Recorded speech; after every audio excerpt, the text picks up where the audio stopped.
Hello everybody and welcome to Black Dog Vintage and Antiques. I am Nikki. Nix is hanging out with me here in the room on the floor.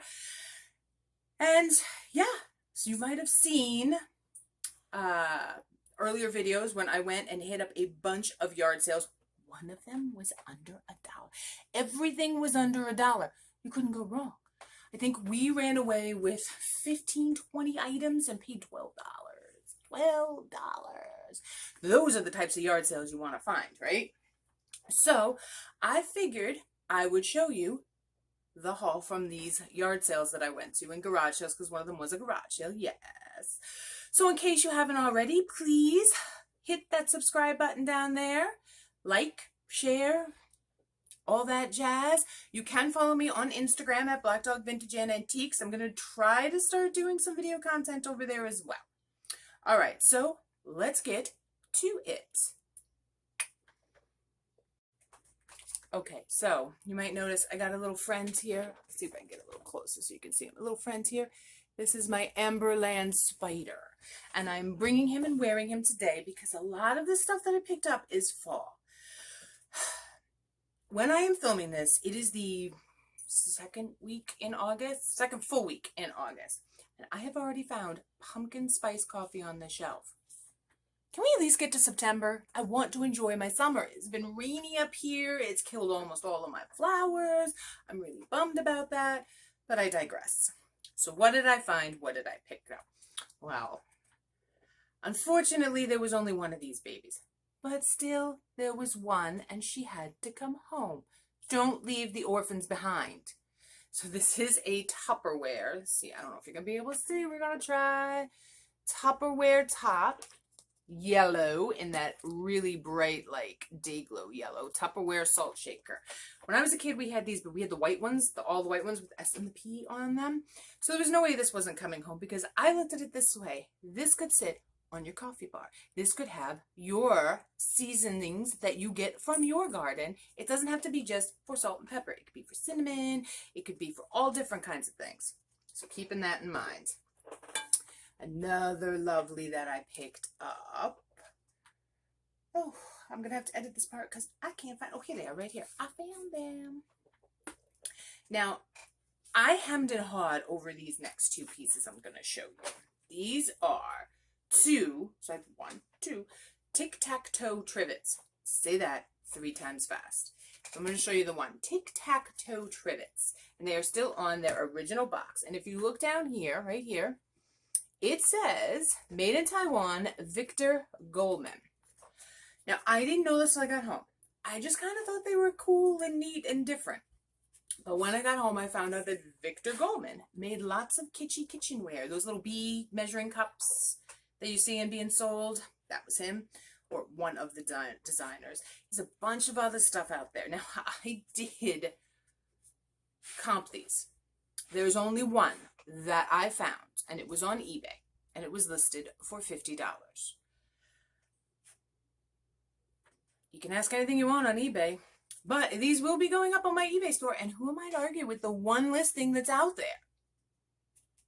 So look for those on my eBay store, which is now finally a proper store.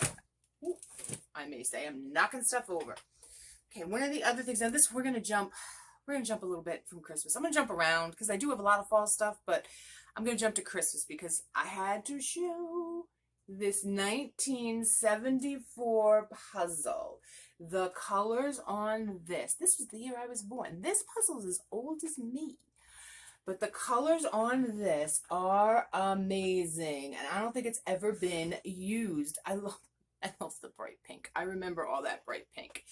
So this is a lovely little grab that I made. I think I paid 50 cents for him. Then I picked up this. This was another one of those. What? Those are awesome. I got four of these golden magazines. It's actually the golden magazine for boys and girls. And I'm going to show you probably my favorite one, which is the Valentine's Day one. So here's the Valentine's Day one. These are 1965. Never been used. Look at that price. 35 cents. Can't even make a phone call for 35 cents. So in the back, they have a calendar for 1965, and they always feature, I guess, like a classic. So this is Robin Hood, the classic. But what I thought was really neat was they still had the little "you can mail away for me" inserts inside them. There, there we go. Look at the paper doll. There are Valentines. There's a Betty Crocker section. I love the Betty Crocker section. Here we go. There's actually a cooking fun with Betty Crocker, and you can learn to make that cake. And I just, for all the Betty Crocker fans out there, this was phenomenal. And here are the 1965 Valentines you could cut out and share with your classmates. I mean, just, oh.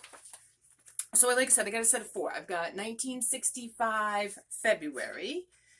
Oh, sorry, yeah, 1965 February, 1965 July, 1965 March, and I feel like I'm missing one, maybe I'm not, and 1966, so this was the next year, June.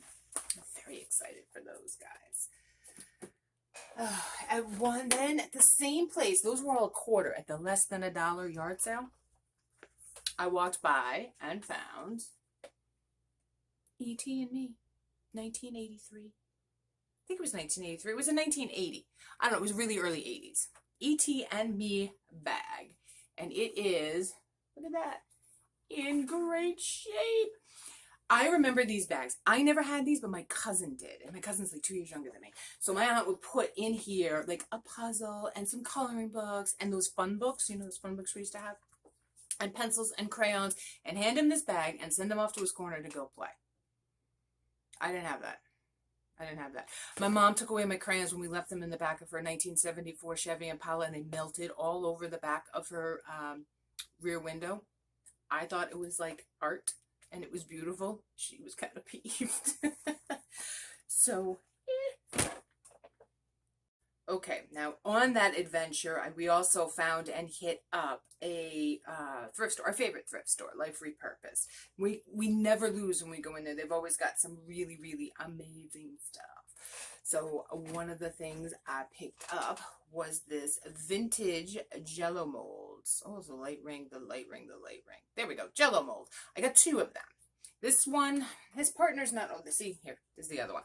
His one partner is a little warped, the other one's not. But isn't that always the way it is in relationships? One is a little off-kilter, and the other one, you know, equals you out, balances you out. I'm the warped one. So there are these 2, and they are very lightweight aluminum. Maybe the Katie from Vintage and Vinyl. And I finally got my 3-year-old grandson singing Jello, Jello. And then he gets right in my face like this and says Jello. It's adorable.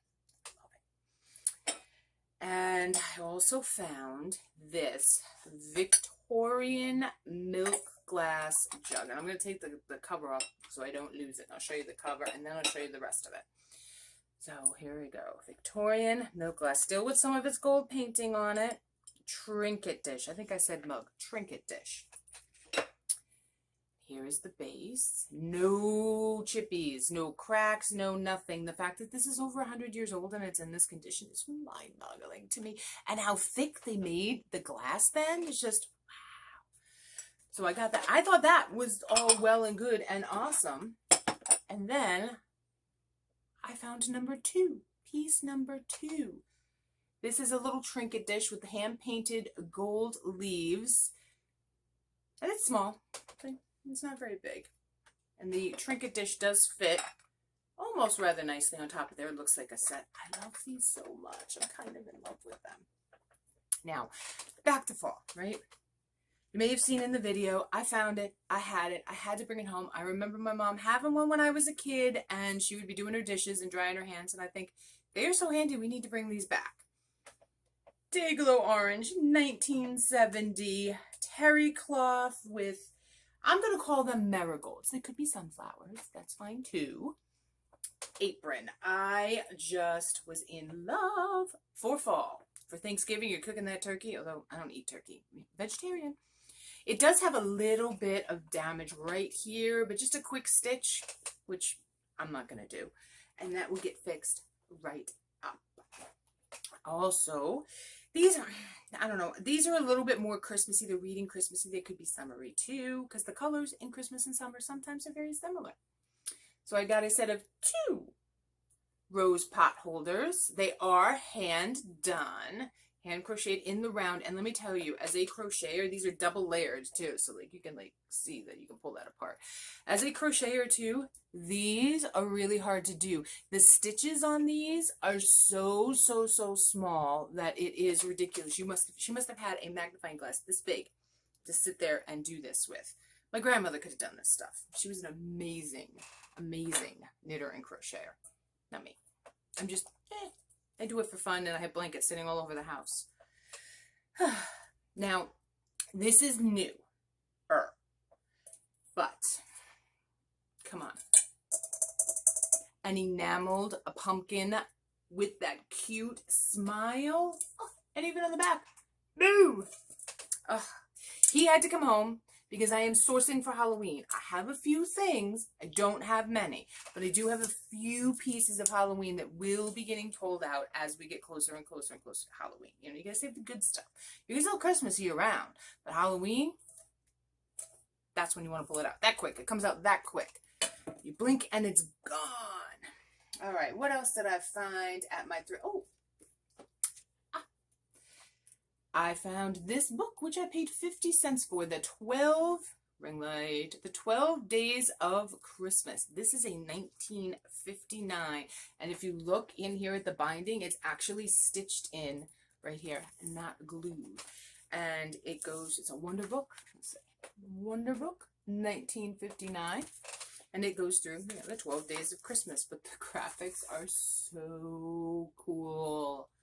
To have, this is a great countdown book for those 12 days of Christmas, which there are some people who keep their tree up 12 days after Christmas because that's the 12 days of Christmas. I guess it goes to some feast. I can't remember the name of it.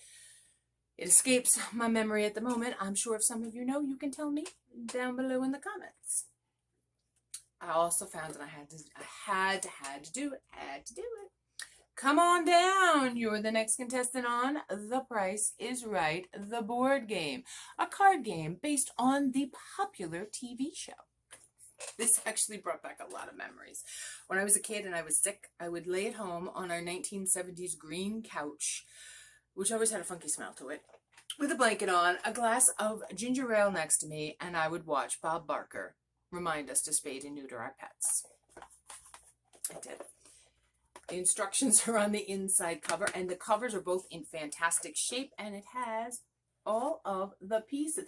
$110 for luggage. I went through these cards and looked at them and was amazed at the price of things in 1964. I was a little blown away. Okay, so now I will show you the jewelry I plucked. And I mean, I did pluck some jewelry. The first piece I'll show you is already out of its little baggie here. Is this enameled flower brooch. And it's not, there we go. It is green and pink in the center, fans out into the green, and then into that light blush pink. It is white on the back and is in fabulous condition. This next piece is a gold tone. A gold tone V. It is actually from Mamselle. It is from the 1960s, and I guess they did a lot of these monogrammed pins, and I couldn't turn this one down because maiden last name starts with a V. Yeah, I was always at the end of the alphabet. Always in the back of the class. This next piece I got, it really wasn't expensive for me to pick up, but I picked it up because it was an enameled piece. It does have some repair. So it got a white leaf enamel. Go ahead, make your jokes. I know they're there. If it was green, what would it be? But it does have an older repair to it right there. I don't know, some kind of gum or resin. I don't know why they thought that was okay to do to pieces. But it still wears fine. You can still wear it just fine. This piece I thought was really pretty because it has a cat's eye. Or possibly even a little moonstone. Come on, focus. It's not going to do it right here. And it's a bar pin. So, you know, very almost, 1980s with the blouses and the ruffledness. I thought that was really pretty. Ooh, I almost dropped it. And the last one is definitely, let's say it again, my favorite piece. Now, I cannot attest to whether or not this is Victorian silver, but there it is right there. It does have a super old, oh my goodness, focus, please, focus. The super old clasp right here where it doesn't even have the hook. I can't even see if I'm doing this right. Where it just has a hook and the pin.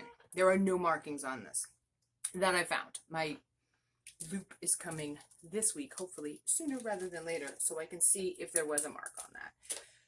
Like I said, can't attest that it's silver, but it looks like it could be. Even the dealer who was selling it had it marked as possible silver. So we're going to stay in that time period, that older time period, and I just, oh, these are amazing. Now I'm going to show you some ephemera.